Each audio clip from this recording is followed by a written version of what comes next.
Donc on a trouvé des ateliers sur internet, on les a contactés, on leur a envoyé des chemises qu'on faisait fabriquer à Paris en leur disant voilà combien ça coûte si vous nous fabriquez nos chemises. On leur envoyait des tissus, ils nous renvoyaient une chemise et petit à petit on a trouvé les ateliers qui faisaient le niveau de fabrication et de qualité qu'on voulait. Ils sont où alors ces ateliers? Alors nous on a un principal atelier qui est en Bulgarie, qui est un atelier familial féminin, il n'y a que des femmes dedans et c'est juste, tu vois, ça fait partie des rencontres géniales qu'on a eues parce qu'on est allé les voir. Pour le coup, ok, Internet c'est cool, mais c'est important de rencontrer les gens. C'est aussi un métier qui est humain. Puis c'est super important de savoir les conditions de travail dans lesquelles les gens travaillent pour toi, en fait.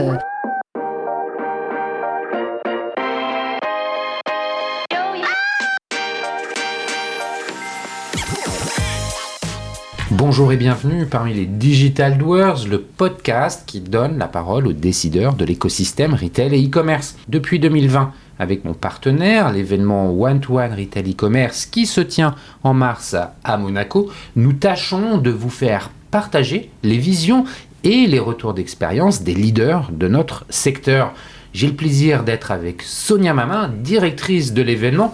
Alors bonjour Sonia, peux-tu nous présenter le One-to-One en quelques mots? Bonjour Cyril, le One-to-One Retail e-commerce réunit depuis 2011 la communauté des décideurs de l'écosystème à Monaco pendant 3 jours et à huis clos. Le concept est simple, ce sont des rendez-vous business entre prestataires de solutions et les C-level, agrémentés de moments de networking. Effectivement, le one-to-one est réellement un rendez-vous incontournable. C'est également des keynotes et des conférences d'exception. Effectivement, nous avons beaucoup de contenu de grande qualité avec des intervenants triés sur le volet pour aborder des sujets d'actualité, donner de l'inspiration et partager des retours d'expérience. Merci Sonia pour cette rapide présentation. Pour en savoir plus, comment doit-on faire? C'est ultra simple. Vous allez directement sur le site internet du One-to-One Monaco ou vous suivez notre page LinkedIn pour en savoir plus. Merci Sonia, à très bientôt à Monaco et d'ici là en audio, toujours sans coupure. Pour être tout à fait franc, quand mon amoureuse m'a suggéré de recevoir Élise Chalmin sur mon podcast, je dois avouer que je ne la connaissais pas. Et pour cause, je ne suis pas véritablement la cible. Élise est une créatrice de mode qui crée des vêtements pour femmes.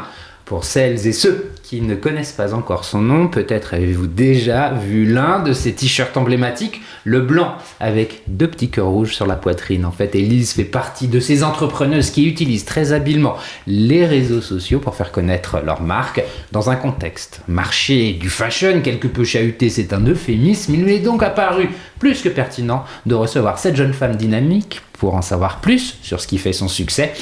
Élise est donc une jeune femme et aussi une jeune maman qui a donné naissance à son 2e enfant il y a quelques semaines. Et si je le mentionne, c'est parce que ce dernier nous fait l'honneur de nous accompagner durant cet enregistrement. Donc si vous entendez quelques petits gazouillis, ne soyez pas étonnés. Nous irons ensuite...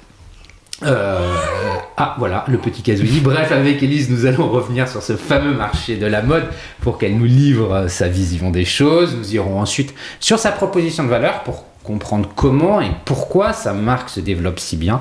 Et enfin, comme à notre habitude, nous ferons un focus sur la relation client qui, ici, plus que jamais, revêt une importance primordiale. Mais avant de commencer, Élise, peux-tu te présenter en quelques mots? Bonjour Cyril, je m'appelle Élise Chalmin, j'ai 23... Non, pas du tout. Si, t'as 23 ans. Ouais, j'adorerais. Ouais. J'ai 33 ans, je suis parisienne et je suis la fondatrice de ma marque éponyme. Bon, t'as fait donc des études de commerce forcément pour réussir aussi bien? Pas du tout, j'ai fait des études d'art après un bac... ES quand même. J'ai fait une prépa d'art aux ateliers de Sèvres à Paris et ensuite je suis partie faire une licence en Angleterre à London College of Communication. Et là, t'as appris à coudre des vêtements? Pas vraiment, c'était une licence qui était très large, on va dire. Ça s'appelait Illustration and Visual Media. Donc c'est vraiment tout ce qui tourne autour de l'image dans son sens large. Donc j'ai fait des vêtements en effet, mais c'était plus, mon projet, c'était vraiment de créer toute l'image autour de ce vêtement-là. Mais ça s'est passé en effet par le vêtement et c'est comme ça que j'ai commencé à faire ma marque en fait. Mais pourquoi aller à Londres ? Parce que j'avais déjà super envie. Je trouvais que c'était quand même très excitant. Je suis quelqu'un qui a la bougeotte.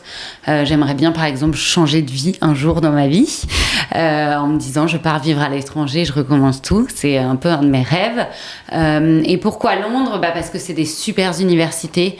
C'est un système assez différent du système français et ça m'attirait beaucoup. Et aussi notamment parce que l'ouverture d'esprit est immense et je trouvais que ça correspondait parfaitement à ce que je voulais en fait.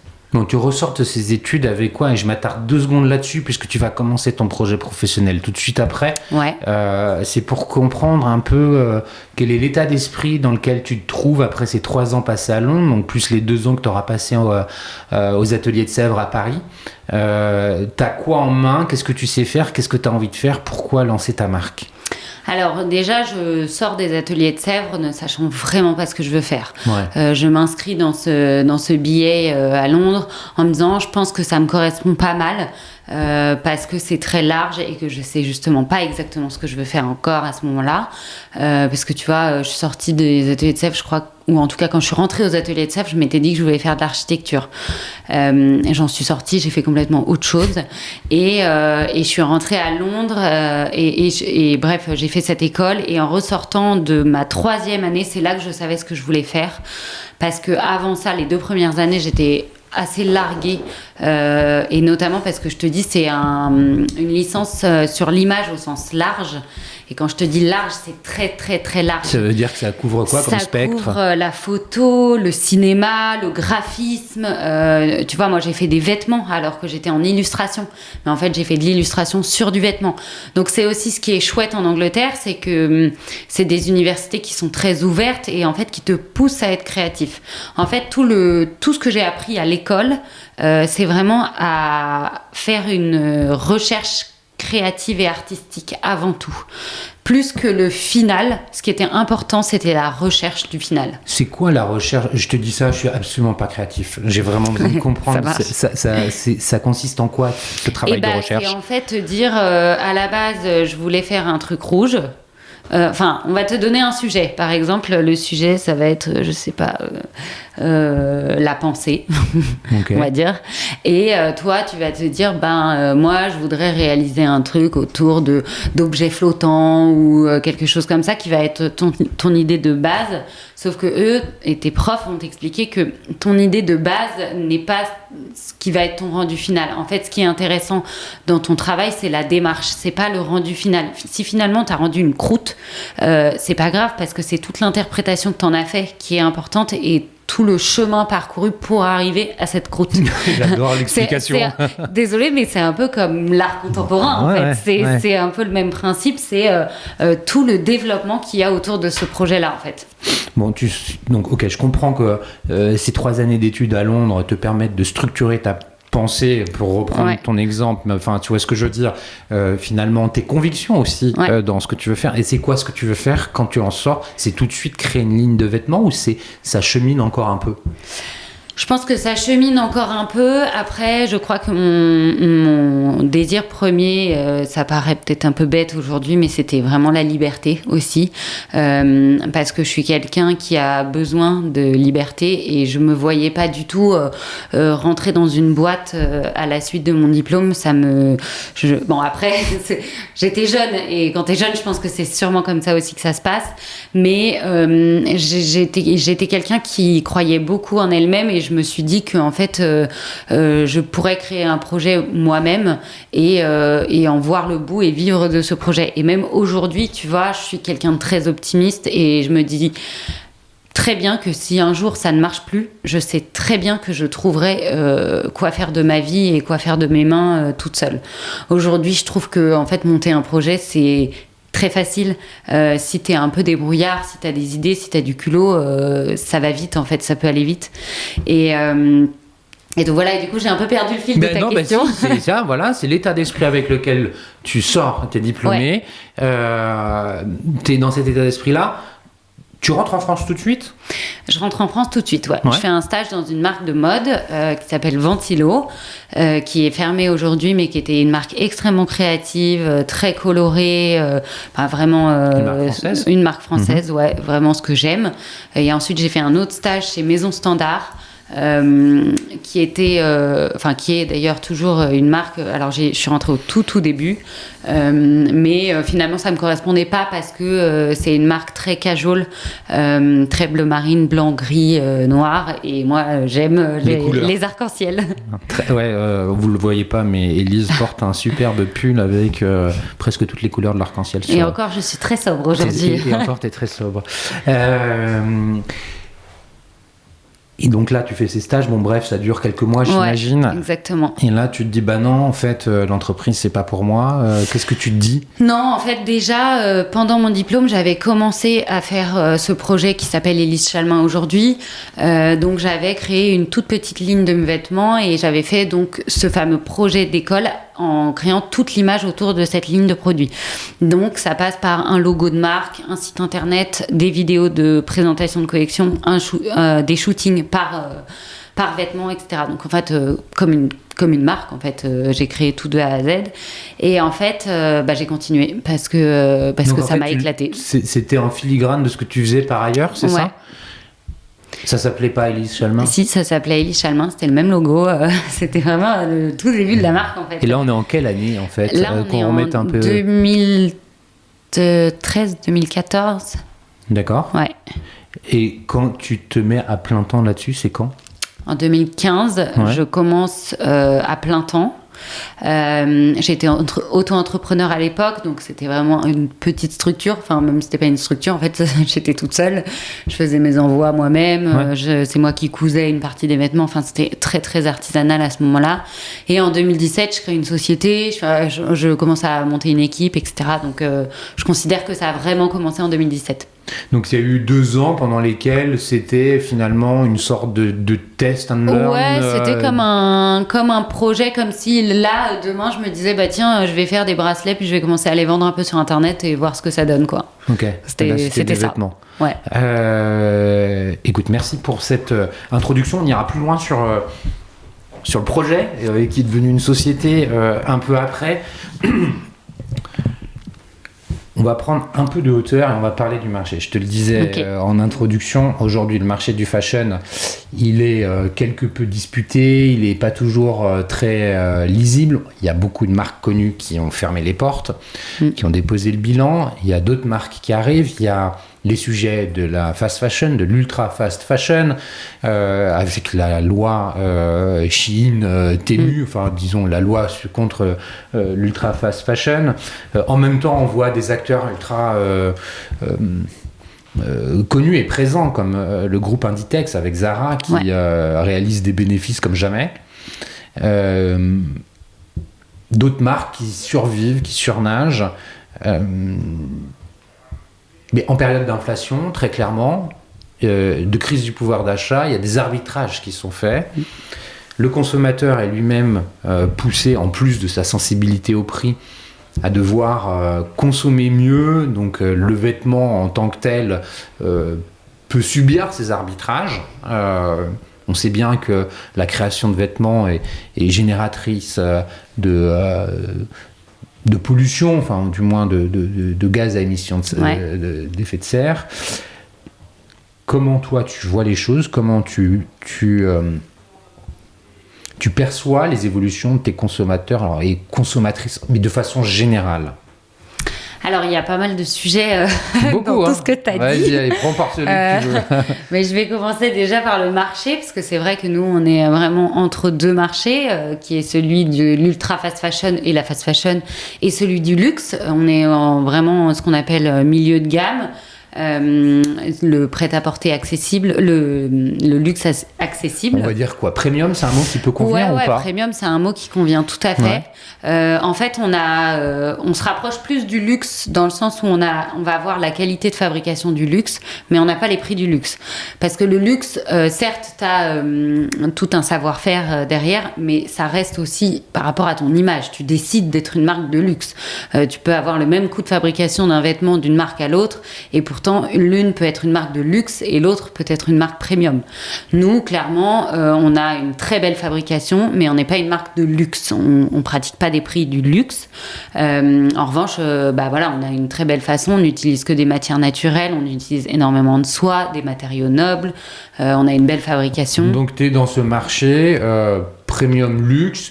Cependant, est-ce que ce marché-là, lui aussi souffre ce marché est celui qui souffre le plus, en fait, parce que l'ultra fast fashion et la fast fashion sont aujourd'hui au top du top, étant donné qu'il y a une énorme inflation. Donc, soit les gens ne consomment pas de vêtements, soit ils vont se rabattre sur la fast fashion parce que c'est moins cher.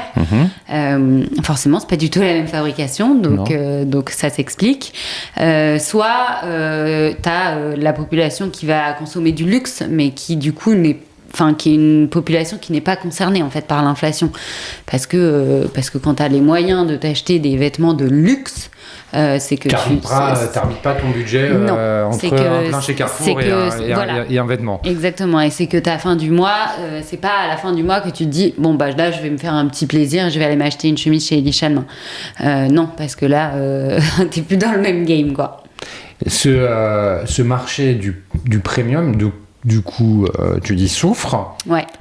C'est aussi parce que il y a des enjeux de consommation plus durable qui viennent s'ajouter là-dessus. Ce que je veux dire par là, c'est que on entend de plus en plus de consommateurs qui disent je vais m'acheter quelque chose d'un peu plus durable, c'est-à-dire de meilleure qualité, et moins souvent les changer, ce qui mécaniquement va induire des volumes moins importants. Et il y a également la seconde main qui vient jouer son rôle, que ce soit, et plus particulièrement sur les vêtements dits de luxe ou premium, puisque le fast fashion et l'ultra fast fashion en seconde main, ça marche pas très bien parce que les vêtements sont pas de qualité. Alors c'est quand même un sujet, ça marche malheureusement très bien la seconde main sur la fast fashion, et c'est un vrai souci parce que le problème c'est qu'aujourd'hui il y a beaucoup d'influenceurs et pas que d'ailleurs, mais quand tu achètes de la seconde main, de la fast fashion, tu vas acheter un t-shirt à 6,99 €. En fait, si tu l'achètes, mais que tu sais que tu peux l'acheter en te disant même que tu ne le mettras pas forcément. Mais si tu ne le mettras pas forcément, tu vas le revendre en seconde main. Et en fait, ça prend beaucoup de place. Ah, c'est donc tous les non portés, finalement, les achats qui ne sont pas utilisés. C'est une seconde main de neuf. Oui, et puis surtout, les gens se disent, déjà, je l'ai payé 3 balles, et puis en plus, au pire, je le revends, c'est pas grave. D'accord. Et c'est un vrai sujet, et c'est un souci parce que ça fait aussi beaucoup de transport, sachant que ces vêtements viennent déjà du bout du monde, ensuite ils sont vendus en seconde main, donc ils sont renvoyés à d'autres personnes. En fait, c'est un peu une catastrophe. De manière générale, de toute façon, la fast fashion, c'est une catastrophe. Donc, bien sûr. Comment toi, tu vois le discours qui consiste à dire achetons mieux et mais moins, est-ce que ça sert ton business ? Oui, ça le sert énormément, parce que c'est vraiment ce qu'on prône. Nous, on a des collections qui sont quand même assez intemporelles. Alors, c'est intemporel, mais très coloré, avec des motifs très importants sur le vêtement, mais c'est des coupes qui sont très intemporelles. Donc, en fait, c'est un vêtement qu'une femme de 25 ans peut porter jusqu'à ses 99 ans si elle le veut, parce que c'est pas des vêtements qui correspondent à une tranche d'âge. Et donc, c'est des vêtements que tu gardes, en fait. J'adorerais voir une grand-mère de 99 ans avec le t-shirt, avec les petits cœurs dessus. Alors, ça dépend quand même des produits, le t-shirt n'étant pas celui qui se transmet d'une génération à l'autre. Mais tu vois, la grand-mère de mon mec, par exemple, m'achète pas mal de chemises, de vêtements. On a vraiment une clientèle qui est très, très, très, très large. Comment tu vois justement cette réponse de dire, toi tu dis justement achetez moins, mais achetez-moi, parce que finalement les produits que je propose, et on va après arriver dessus, sont plus durables et dans tous les sens du terme, c'est-à-dire respectueux de l'environnement et puis qui ont une durabilité dans le temps du fait de la solidité de leur confection. On utilise des matières qui sont qualitatives, on a un atelier de fabrication qui est génial et qui font très attention aux moindres détails. On va revenir dessus, mais donc c'est un peu ça ce que tu dis, c'est effectivement acheter mes vêtements parce qu'ils vont pouvoir... complètement. En plus du fait qu'ils soient très différenciants. Ouais. Et tu as une identité de marque qui est très forte. Complètement. On va pas vendre un jean bleu en se disant achetez-le chez nous parce que vous achetez moins mais mieux. Parce que c'est pas notre créneau. En fait, évidemment qu'on vend quelques jeans parce que c'est important pour nous de faire des looks entiers. Parce qu'il faut que notre cliente se projette et que la cliente va avoir tendance à porter nos vêtements avec des jeans. Donc on va lui montrer que ça se porte aussi avec des jeans. Mais c'est pas notre business model. Comment tu vois se dessiner la suite de 2024 ? On enregistre, on est le 26 mars. Est-ce que on entend dire que l'inflation ralentit fortement ? Est-ce que tu penses qu'il va y avoir un retournement de situation où tu es dans une position qui est attentiste ? Déjà, je l'espère. Après, c'est à nous aussi de travailler à fond pour que ce soit le cas. Je te dis pas que ça va être le cas pour tout le monde, mais il faut s'accrocher parce qu'il y a beaucoup de marques qui tombent et donc il faut être là, il faut être à fond, il faut mettre les bouchées doubles. Mais après, je suis quelqu'un de très optimiste. Je trouve que, tu vois, on a un taux de clients récurrents qui est très gros. Parce que en fait on a un produit qui est super qualitatif, donc je suis très optimiste sur le fait qu'on va réussir à faire une bonne année et surtout à continuer comme ça. Je suis très optimiste. Après, c'est sûr que c'est beaucoup de travail et notamment aujourd'hui, tu vois, on est à fond dans la notoriété. C'est vraiment notre gros projet de 2024 parce que après pas mal d'analyses, on se rend compte que nos clientes sont très très très fidèles et elles sont très fidèles parce que le produit est vraiment très qualitatif. Donc c'est hyper valorisant pour on va y revenir sur tes consommatrices. Ouais. On va passer le marché, on va revenir sur le début et la genèse de ta marque. Tu dis qu'en 2017, tu la structures avec la création d'une entreprise. Mm-hmm. Et derrière, tu veux professionnaliser une activité qui, tu le disais, était artisanale pour la rendre scalable, comme on dit horriblement. Ça passe par quoi, en fait ? Comment tu fais pour arriver à, finalement, produire des volumes de vêtements plus grands ? Tu pars avec quoi ? T'as quoi en stock comme gamme de produits ? T'as un t-shirt, un jean, un pull, c'est quoi ? Au tout début, en 2017, c'est... déjà, on fait beaucoup de chiffres en été. C'est vraiment c'est la saisonnalité qui est la meilleure pour nous. Donc, à l'époque, c'est pour toi ? T'es toute seule ou t'es déjà... Non, en 2017, on est deux. Ouais. Donc, on mise beaucoup sur l'été. Donc, c'est beaucoup de jupes, enfin, énormément de jupes. Assez peu de pantalons quand même. Pas mal de t-shirts à message, t-shirts, sweatshirts. En fait, des produits assez faciles à fabriquer, pas trop complexes. Donc là, tu les designs ? Ouais. Et comment tu les fais fabriquer ? Tu vas les faire fabriquer où et comment tu rédiges ton cahier des charges ? À l'époque, je fabriquais dans un atelier à Paris. Donc, c'était encore très, très, entre guillemets, artisanal. Enfin, je te dis artisanal, mais dans le sens très petite structure, tu vois, parce que moi, je faisais imprimer mes rouleaux de tissu, je les recevais au bureau, c'est moi qui les emmenais à l'atelier. J'allais à l'atelier en vélo tous les jours ou tous les 2 jours. Enfin, c'était pas du tout la même chose qu'aujourd'hui où aujourd'hui on est plus en France, on est en Europe mais on n'est plus en France. C'est pas du tout le même système. C'était moi qui gérais tout. En revanche, on avait une flexibilité qui était trop chouette aussi parce que comme on fabriquait tout à Paris, je pouvais avoir une idée le lundi, la faire réaliser le mardi et la vendre le jeudi. Aujourd'hui, c'est plus possible, mais à l'époque, c'était comme ça, ouais. Et comment tu te fais connaître ? Déjà, tu utilises les réseaux sociaux ? C'est quoi t'as réfléchi à une stratégie ? Non, pas du tout, mais c'est comme ma vie de manière générale et le lancement de la marque. C'est vraiment très spontané. Ce que je te disais, si t'es un peu débrouillard, si t'as un peu les nerfs et que t'as un peu de culot, t'y arrives. C'est ça. Donc au début, j'ai commencé à faire mes jupes principalement au début. Et là, j'ai bombardé toutes les journalistes mode que je connaissais, dont je lisais des rubriques et tout. Et je leur ai envoyé des mails. Donc j'ai cherché toutes les formules mails sur LinkedIn. Enfin, je me suis un peu débrouillée, quoi. Et puis j'ai envoyé un mail en disant, voilà...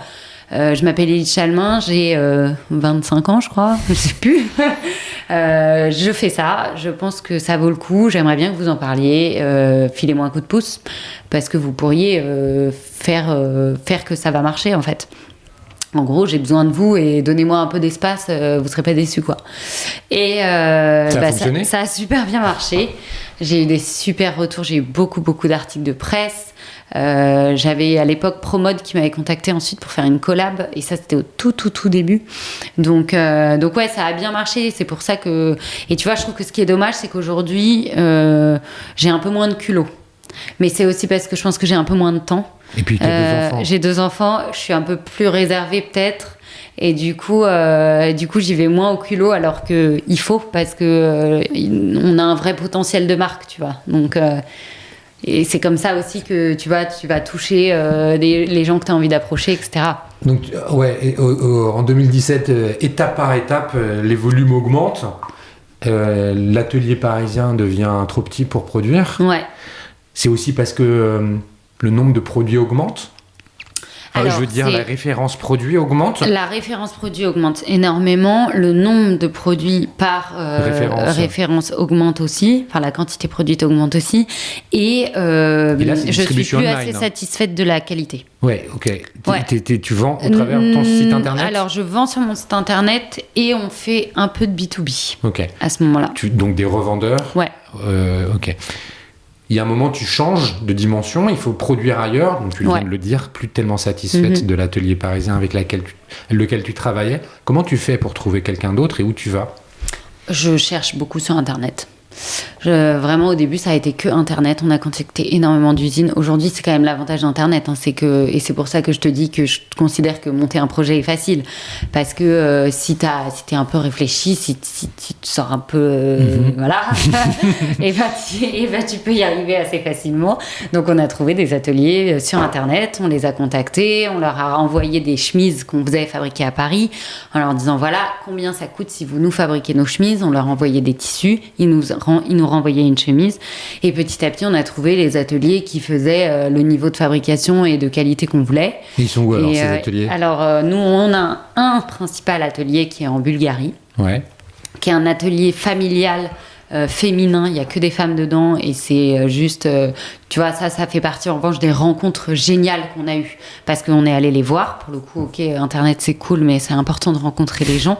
C'est aussi un métier qui est humain, et puis c'est super important de savoir les conditions de travail dans lesquelles les gens travaillent pour toi, en fait, parce que tu peux fabriquer à travers Internet, envoyer des mails et tout, si t'es pas allé sur place. T'as quand même, tu sais pas forcément comment ça se passe. Même à Paris, tu vois, il y a énormément d'ateliers clandestins, de trucs pas cool. En fait, si t'y vas pas, tu t'en rends pas compte. Donc, le Made in France, c'est mignon, mais en fait, c'est pas toujours gage de qualité et de bonnes conditions de travail. Donc, nous, on est allé visiter. On a rencontré donc cette femme incroyable qui tient son usine, qui est une usine qu'elle a ouverte suite au Covid, parce que l'usine dans laquelle elle travaillait a fermé. Elle a embauché toutes les nanas avec qui elle bossait et elle a monté une usine.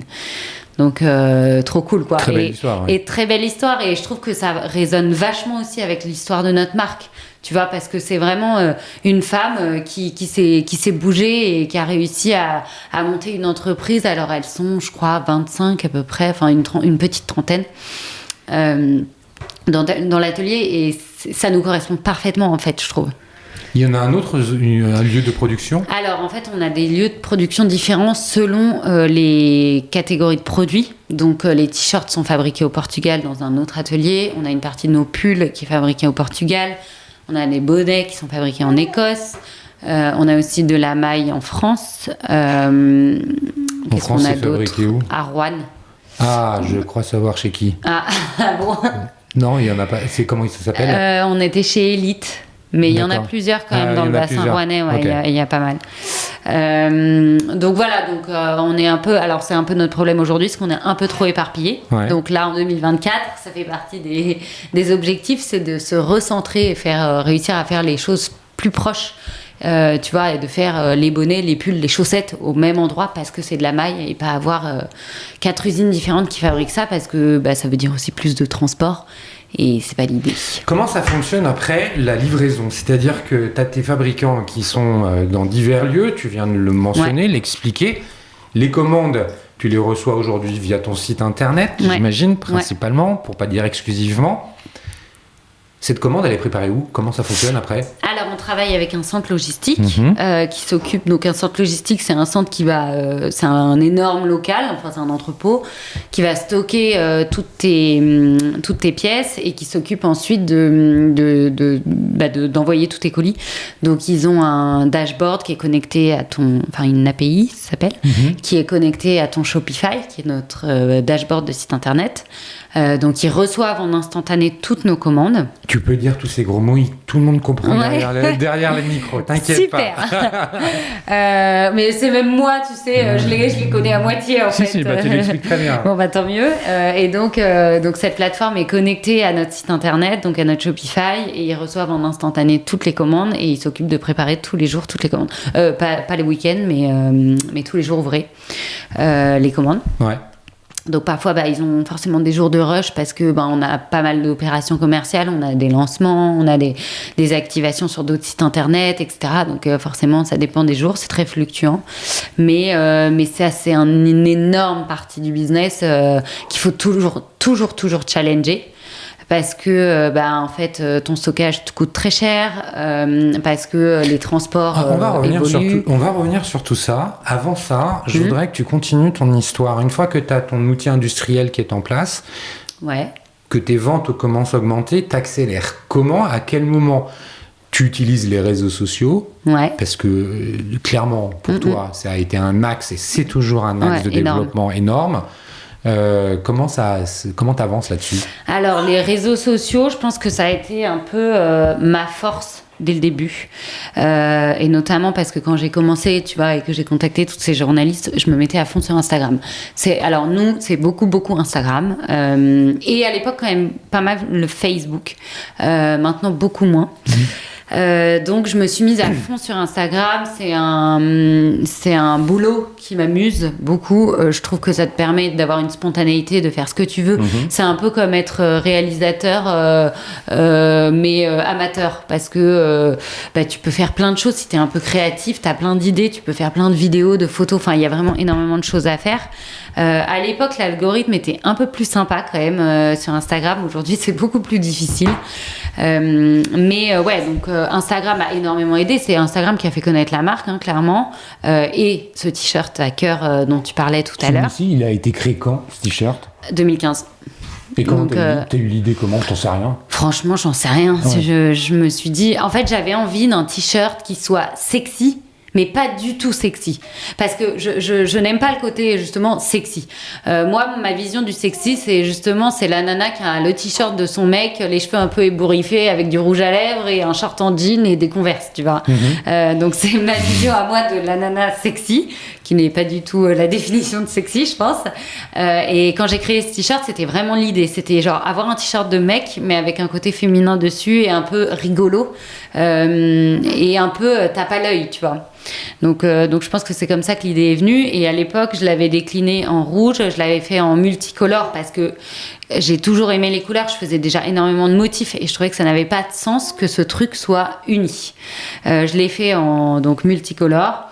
On l'a assez vite enlevé. Multicolore. Alors, vous ne le voyez pas, mais le téléphone d'Élise a un chapelet de perles de toutes les couleurs, on dirait des bonbons. À paillettes aussi. À paillettes, voilà. Et sa doudoune rose, son pull arc-en-ciel, on est bien dans les couleurs. Ouais, exactement. Et du coup, on l'a fait, je l'avais fait de toutes les couleurs, mais je l'aimais moins parce qu'il était en impression digitale. Enfin bref, c'est des techniques d'impression, mais on l'a arrêté. On s'est focus vraiment sur le cœur rouge qui a été un carton, mais monumental pour le coup. Alors là, je me suis retrouvée très très copiée. Tu vois, on parlait de fast fashion. On l'a retrouvée chez Primark, chez Topshop, chez Pimki. Non, chez comment ça s'appelle, Monkey, sur AliExpress. Enfin, vraiment. Bon, après, je crois que c'est la rançon de la gloire, mais. Chaque fois que j'envoyais un nouveau, je me disais, tout cet argent qui va chez eux, c'est celui qui ne va pas chez moi. Et pourtant, j'en ai besoin et j'ai besoin de me développer. Et tu vois, c'était très frustrant parce que je me disais, c'est nanas qui ont acheté ça. Ce t-shirt. Oui. Ouais. Ah oui. Ouais. Tu vois, je suis passée d'un d'un projet assez artisanal d'étudiante en fait, où c'était moi qui faisais tout moi-même et tous mes envois, j'en vendais entre 500 et 1000 par mois. Donc, en fait, bon, alors du coup, si tu veux, ça, c'est vraiment le truc de croissance, tu sais, où en fait, ça peut mal se passer parce que t'as pas prévu cette croissance et que donc tu te retrouves à pas pouvoir honorer tes commandes et tout. Alors, je me suis tuée à la tâche. J'ai passé mes journées à envoyer des colis de t-shirts parce que je n'avais pas de centre logistique à ce moment-là. Et j'ai eu un buzz énorme sur les t-shirts. Tu en vends toujours? Oui, j'en vends toujours. C'est toujours un de mes best-sellers. Ouais. J'en ai un aujourd'hui d'ailleurs. Ouais, t'en as un bleu. Ouais. Voilà, il a été posté sur Instagram par Élise le 26 mars, si je dis pas de bêtises. La suite de l'histoire, comment elle s'écrit? Comment tu élargis ta gamme de produits? Par quoi tu commences? Tu nous as parlé des jupes, des t-shirts, des jeans. Aujourd'hui, il y a des chemisiers, des sweats. Oui. Alors, un des premiers produits, ça a été la chemise. Après le t-shirt. En premier, c'était des jupes. Après, il y a eu le fameux t-shirt qui nous a fait exploser. Et ensuite, j'ai élargi. Il y a eu la fameuse chemise Ava, qui est genre un de nos modèles iconiques de la marque. Tu peux la retrouver sur le site. Elle sort à chaque fois dans tous les imprimés qu'on sort. C'est vraiment la chemise hyper intemporelle, le fameux produit que tu peux porter de 25 voire 22 à 99 ans. Et ça, c'est un super support parce que moi, je suis illustratrice et donc je mets mes illustrations sur cette chemise comme si c'était une feuille de papier. Et la coupe est absolument parfaite, ce qui fait que ça, c'est un de nos best-sellers aussi. Tu vois, ce modèle, la chemise Ava, c'est le best-seller. Et donc, c'est la fameuse chemise en soie qui vient de chez nous. Si tu demandes à nos clientes quelles sont la pièce qu'elles connaissent chez nous, ça va être le t-shirt à cœur et la chemise Ava. C'est vraiment, elle n'a pas changé de nom depuis le début, elle n'a pas changé de coupe, voilà. Donc ça a été la chemise. Et puis petit à petit, alors je me suis un peu égarée, je pense, entre guillemets, parce que je faisais des trucs qui me faisaient plaisir et que je voulais porter. Donc j'ai commencé à faire des parkas imprimés, hyper loufoques, trop sympa. Et après, petit à petit, j'ai commencé à faire des pantalons. Alors les pantalons, c'est plus dur sur Internet quand même. Parce on a envie d'essayer. On a envie d'essayer. Les femmes ont quand même toutes des morphologies différentes. Donc c'est difficile, moi je trouve, d'acheter un pantalon sur Internet. C'est un produit où tu as quand même un bon taux de retour. Donc faut y réfléchir, quoi. Et voilà. Et après, j'ai fait des robes, beaucoup de robes, parce que c'est un de nos produits phares l'été. Ouais. Encore et une fois, là, l'été. aujourd'hui, tu as des collections. Comment ça organisé? Hiver, été? Alors, aujourd'hui, on a une collection hiver et une collection été qui sont chacune divisées par des capsules qui sortent tous les mois ou tous les mois et demi. Chaque capsule raconte une histoire différente. Ou alors, on va avoir sinon 2-3 capsules dans la collection été, par exemple, qui vont en sortir en 2 drops. Donc, c'est une histoire commune pour chaque drop. Attends, tu peux me dire ce que tu appelles des drops? Des drops, c'est des sorties. Okay. Donc, par exemple, là, en ce moment, on a la sortie Here Comes the Sun. T'as 2 drops dedans. Okay. Donc, on a eu une sortie fin janvier, une sortie fin février. Okay. Ou mi-mars, je sais plus exactement. Okay. Mais donc voilà, et en fait, ça permet, parce que malheureusement, on est toujours... on y revient, hein, la fast fashion a des rythmes de collection qui sont juste... dingue. Dashing qui met 9000 produits par jour en ligne. Et le problème, c'est que ça crée beaucoup de frustration, d'envie, de lassitude de la cliente, en fait. Les gens ont besoin de nouveautés en permanence. Mais nous, c'est pas notre idée. Enfin, on n'a pas du tout envie d'inonder, tu vois. Notre but, c'est pas de sortir des trucs toutes les semaines, de sortir des références, tu vois, tous les jours ou tous les 3 jours, c'est pas l'idée. Donc en fait, on fait une grosse collection d'été ou d'hiver et on la divise. Comme ça, la cliente, elle a cette impression de nouveauté, mais nous, on n'a pas plus de produits que si on sortait une collection d'été. C'est juste qu'on la sort en différents temps. Et c'est aussi un bon système par rapport à ta trésorerie. Mais tu fais pas de précommande? Si, un peu. Si, on fait de la précommande sur... Des nouveautés un peu engagées dans... Pas beaucoup sur les nouveautés. Non. Parce que je trouve que ça marche pas très bien. D'accord. Les femmes sont quand même des consommatrices compulsives. Donc en fait, vendre... Enfin, il y a des marques pour qui ça marche, mais nous, c'est pas trop notre cas.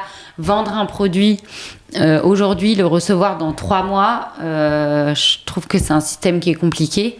Sauf... si le produit est déjà sorti, on va dire 1 mois auparavant, qu'il a été un carton, auquel cas là, on va sortir de la précommande, parce qu'on sait que déjà la précommande a priori va marcher, puisque le produit a marché.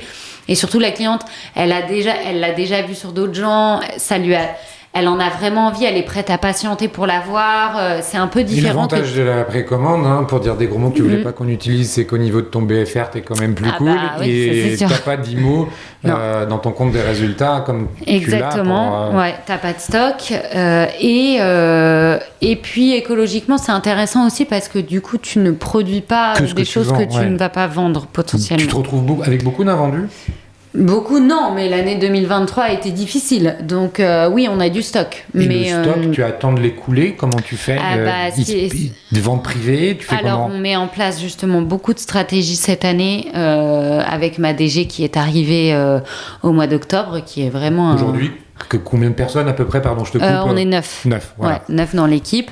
Ce qui est difficile, je trouve, c'est que tu as quand même une grosse saisonnalité sur le vêtement. Donc, en fait, tu peux pas vendre ta collection d'été à prix doux au mois d'octobre. Ça ne sert à rien, tu ne la vendras pas. Il faut la vendre juste avant l'été ou pendant l'été. Le moment où, en fait, comme je te dis, les clientes sont compulsives. Donc, elles vont acheter ce dont elles ont envie tout de suite et ce qu'elles vont porter tout de suite. Donc, si tu vends ta collection au rabais au mois d'octobre, qui est ta collection du printemps d'avant, ça ne marchera pas. Donc, il faut quand même serrer les fesses et les dents, parce que si tu dois attendre 8 mois, 9 mois avant de pouvoir écouler la fin de ton stock des saisons précédentes, il faut pouvoir avoir de la trésor qui puisse te permettre de garder ce stock. Ouais. Et c'est quoi les stratégies auxquelles vous réfléchissez pour écouler les stocks ? Et justement, alors nous, on essaye de faire des promotions, c'est toujours assez dégradant pour l'image de la marque, donc on le fait de manière assez subtile. On a pas mal de stratégies et sur notre site et sur des sites partenaires. Tu vois, on a fait une vente avec The Braderie au mois de septembre. On a fait une vente avec Choose. Ils sont passés derrière ce micro. Voilà, coucou Edouard. Voilà, Edouard était derrière. Et donc voilà, on fait des opérations comme ça qui sont intéressantes aussi parce que c'est pas notre première cliente en fait, c'est aussi la clientèle de cette plateforme qui va acheter chez Elie Chalmin, donc c'est aussi une manière de faire découvrir la marque à des clientes qui ne sont pas encore clientes chez nous. Oui. Donc c'est une bonne manière de d'écouler. Les clientes, on n'en a pas parlé, mais tu dis 25-99 ans, dans la réalité, on est bien d'accord que c'est plus resserré que ça. Oui. Comment justement tu les qualifies, comment tu les segmentes, ou c'est qui tes clientes ? Alors nos clientes, c'est beaucoup des parisiennes, en tout cas c'est des citadines. Aujourd'hui c'est énormément des parisiennes, c'est un profil CSP+. Et après c'est en termes d'esthétique, c'est des clientes qui sont très sensibles à l'esthétisme de la marque, qui ont envie d'être originales tout en étant quand même élégantes et chic, et qui sont très sensibles à l'utilisation des matières qu'on fait pour fabriquer nos... Enfin, c'est mal dit, mais à l'utilisation des matières. Ouais. Parce que nous, c'est quelque chose qu'on met beaucoup en avant, justement, d'expliquer que en fait, c'est hyper important de la matière de ton vêtement, et que regarder l'étiquette de composition, c'est un des trucs les premiers que tu dois faire quand tu achètes un vêtement. Donc, on a une clientèle qui est très sensible à ça. Une clientèle qui est jeune. Une clientèle qui est... c'est... Ça dépend ce que veut dire jeune. Tu es jeune. Je suis jeune. Et alors, c'est une clientèle qui est jeune et qui est entre 30 et 45 ans. Ok. Tu vois, donc jeune. Jeune femme dynamique. Souvent, c'est des mamans, mais pas forcément. Mais c'est des femmes actives. C'est quoi la suite du projet, avant qu'on ne reparle de la relation client? C'est quoi la suite du développement de la marque Élise Chalmin? Et ça fait pas bizarre d'entendre ta marque, ton nom, ton prénom et ton nom à longueur de journée? On s'y fait? En fait, je me suis vachement dissociée de mon nom. Tu vois, même moi, je dis ça c'est Élise Chalmin, tu vois, ou non mais j'en parlerai sur Élise Chalmin. Tu vois, comme si c'était pas moi. Enfin, c'est une marque en fait. Il y a un truc bizarre, non? Ouais, il y a un truc bizarre, mais il y a moi et il y a la marque Élise Chalmin, tu vois, et c'est totalement dissocié. C'est comme, je pense, Isabelle Marant. Tu vois, Isabelle Marant, il y a le personnage Isabelle Marant et il y a sa marque Isabelle Marant et elle arrive totalement à faire le pas entre les deux. C'est aussi pour ça que j'ai un autre compte Instagram qui porte un nom complètement différent. Mais du coup, attends, c'est quoi la suite de l'histoire en fait? Ton histoire, elle a 7 ans, mais quelque part, elle est encore jeune. Il y a des ambitions. Oui, alors en fait, ce qui s'est passé, c'est que jusqu'à l'année dernière, je faisais un projet qui me faisait plaisir. Ça me fait toujours plaisir aujourd'hui, hein, mais c'était vraiment un projet presque de développement personnel. Tu vois, je suis trop contente de faire ça. Je suis contente que les gens connaissent. J'aime bien avoir de la notoriété, etc. Je vends des vêtements, c'est cool. J'étais pas dans une recherche de chiffres, de croissance, tu vois, un peu moins que aujourd'hui. Aujourd'hui, j'ai vraiment envie qu'on décolle et qu'on explose tout, quoi. Donc voilà, alors qu'avant, c'était un peu moins le cas. C'était plus un projet de passion. T'as relevé le niveau des ambitions. Ouais. Et c'est donc pour exploser tout. En fait, ça veut dire quoi? Ça veut dire quoi concrètement pour structurer l'entreprise? Ça veut dire quoi d'un point de vue stratégique? Déploiement de produits, prise de part de marché ailleurs, collab, distribution dans le physique, levée de fonds, enfin voilà. Ça veut dire plein de choses. Déjà, ça veut dire en premier lieu faire un gros chiffre d'affaires. Enfin, en gros, ça veut rien dire, mais beaucoup plus gros que celui qu'on fait aujourd'hui, même si j'en suis pas mécontente. Mais aujourd'hui, j'ai envie qu'on fasse 5 fois plus. Sauf qu'aujourd'hui, on a atteint un plafond. Tu vois, on n'a pas d'investisseurs. Moi, je suis seule au capital. On a très peu de dettes. Ce qui est cool, hein, parce qu'on a réussi à faire tout ça de manière très autofinancée, donc c'est génial. Ça prouve aussi qu'avec de l'argent, on arriverait à faire un truc exceptionnel et à vraiment tout exploser. Donc ça, c'est un peu mes ambitions, enfin c'est même complètement mon ambition, tu vois, sur laquelle j'ai envie de travailler aujourd'hui. Donc parce tu veux lever? J'ai envie de lever. J'ai envie qu'on arrive à travailler énormément la notoriété de la marque. Les 2 gros enjeux de cette année et du développement de la marque, c'est la notoriété. Parce que même si tu me disais tout à l'heure que beaucoup de gens connaissent, j'ai envie que les gens connaissent encore plus. Et déjà, c'est clairement aussi parce que je suis dans le milieu parisien CSP+, qui est ta cible. C'est un microcosme. Totalement. Voilà, donc tu l'as percé. Il est aujourd'hui, tu as une certaine notoriété dans celui-là. Ça ne te suffit pas pour nourrir les ambitions de développement de la marque. J'ai envie de plus. Et donc faire grandir la notoriété de la marque et faire grandir le chiffre, et notamment par un développement retail. Parce qu'on s'est rendu compte qu'en fait, on avait la vente omnicanal marchait très bien. C'est-à-dire Comment tu t'en es rendu compte? Vers des pop-up stores Alors, on a une boutique dans le 9e déjà, donc on s'est rendu compte en croisant les données de nos clientes qui venaient en boutique VS celles qui venaient en ligne VS celles qui venaient en ligne et en boutique. Et ben, en fait, le déploiement de celles qui d'abord viennent en boutique puis qui rachètent en ligne est énorme, vraiment, et ça ne m'étonne pas parce que je suis la première à croire en mon produit.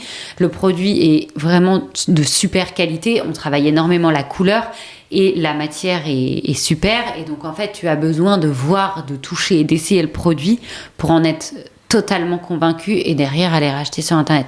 Et pour pouvoir voir, toucher, sentir le produit, il faut aller dans un magasin. Et aujourd'hui, on a seulement une boutique à Paris.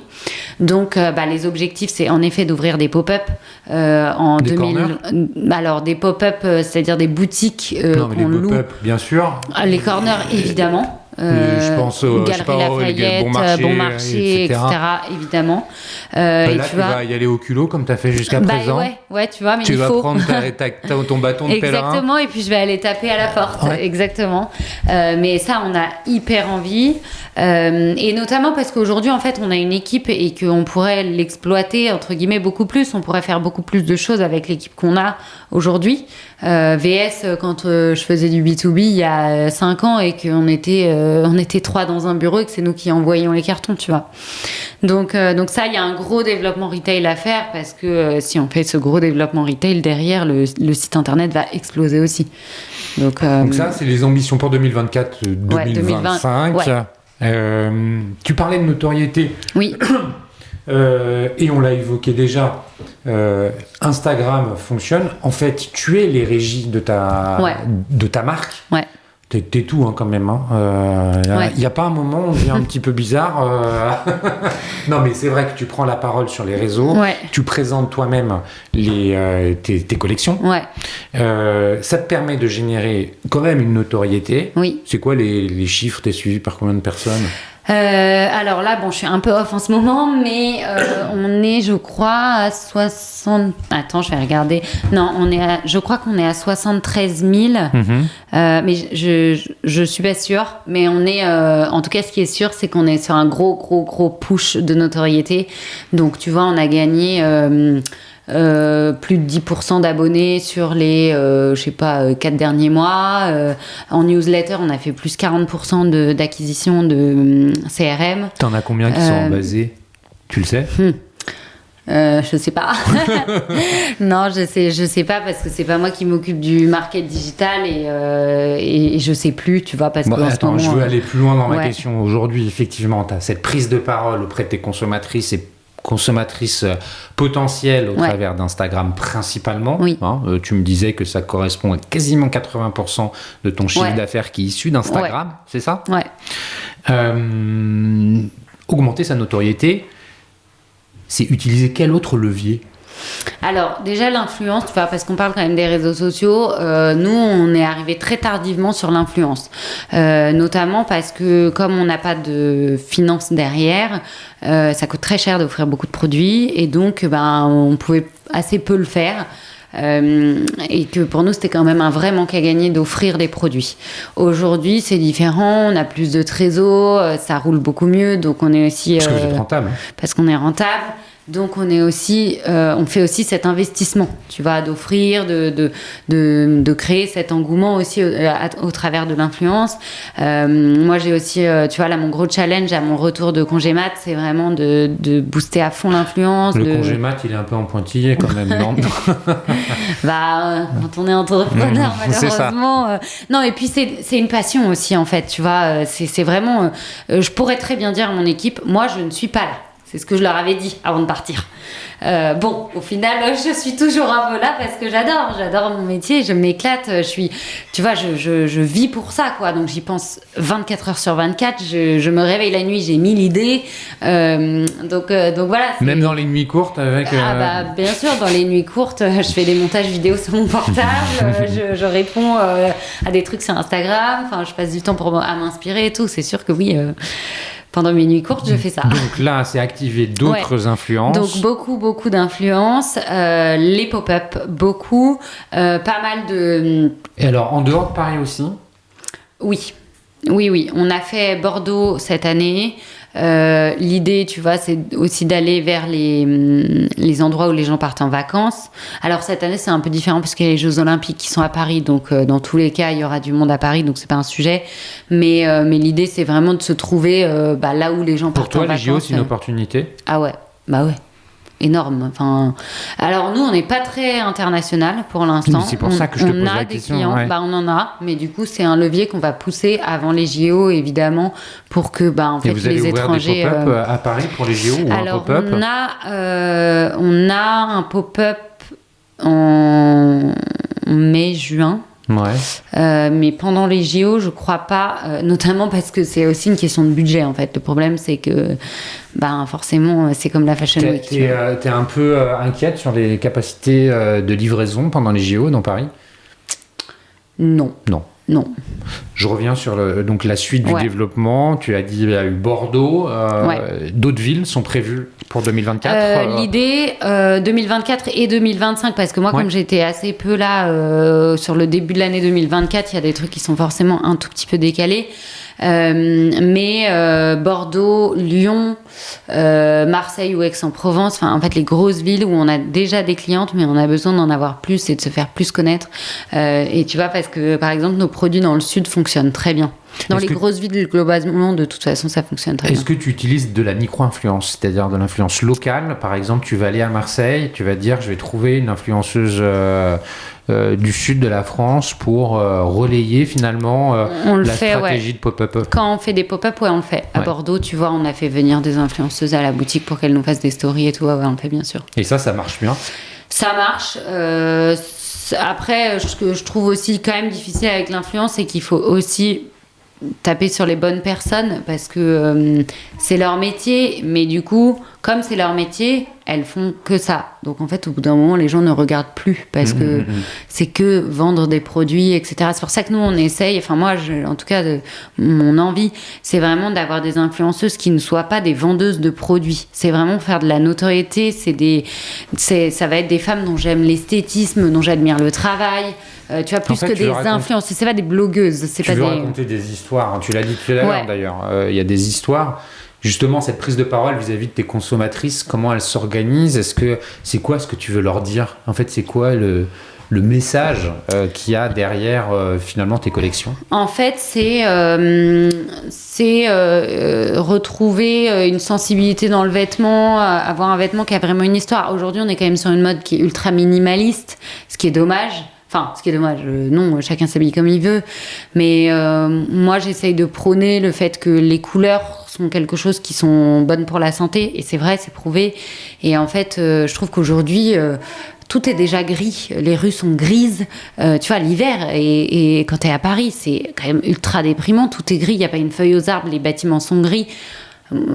Tu vois, faites la différence, en fait, soyez des rayons de soleil, parce que c'est tellement important, en fait, le moral, le bien-être que tu peux procurer aux gens, et notamment, tu vois, c'est aussi ce bien-être qu'on transmet à travers ce vêtement, parce que nous, on a beaucoup de nos clientes qui nous écrivent en nous disant oh, j'ai mis ma chemise, j'ai eu tellement de compliments aujourd'hui. Bah, c'est super agréable. Enfin, personne va se dire oh non, j'ai reçu un compliment, oh là là, tu vois. Et du coup, c'est aussi ça ce qu'on essaye de prôner, c'est essayer de faire la différence en fait. Et du coup, c'est aussi pour ça qu'on cherche des influenceuses. Enfin, moi, je cherche des influenceuses qui sont pas ce qu'on appelle vraiment des influenceuses. Elles sont influenceuses parce qu'elles sont influentes, parce qu'elles ont une communauté voilà, importante. parce qu'elles ont une communauté importante, mais leur job n'est pas de vendre des produits. Tu vois, ça va être par exemple une photographe. Une photographe qui va avoir pas mal d'abonnés, mais elle va aussi être invitée à plein de trucs. Bon, bah, si elle est invitée à plein de trucs, mon but, c'est qu'elle soit habillée en Eilidh Chalmin. Pour qu'elle, d'une manière indirecte, elle reflète la marque, en fait, et elle communique sur la marque dans un autre contexte que forcément celui d'Instagram. Les RP, ça sert ou pas? C'est un levier Alors, ou pas? moi j'ai eu une agence RP, j'ai arrêté parce que je pense que j'étais pile au moment de l'entre-deux, au moment où la presse papier commençait à souffrir et où du coup, bah, en fait, si t'étais juste dans une agence RP, ça ne servait à rien parce que t'es pas annonceur. Et du coup, je suis partie. Là, aujourd'hui, on se repose la question, mais du coup, plus sur la partie digitale que sur toute la presse papier. L'acquisition traditionnelle par des campagnes Google & Co, ça a du sens ou pas pour toi?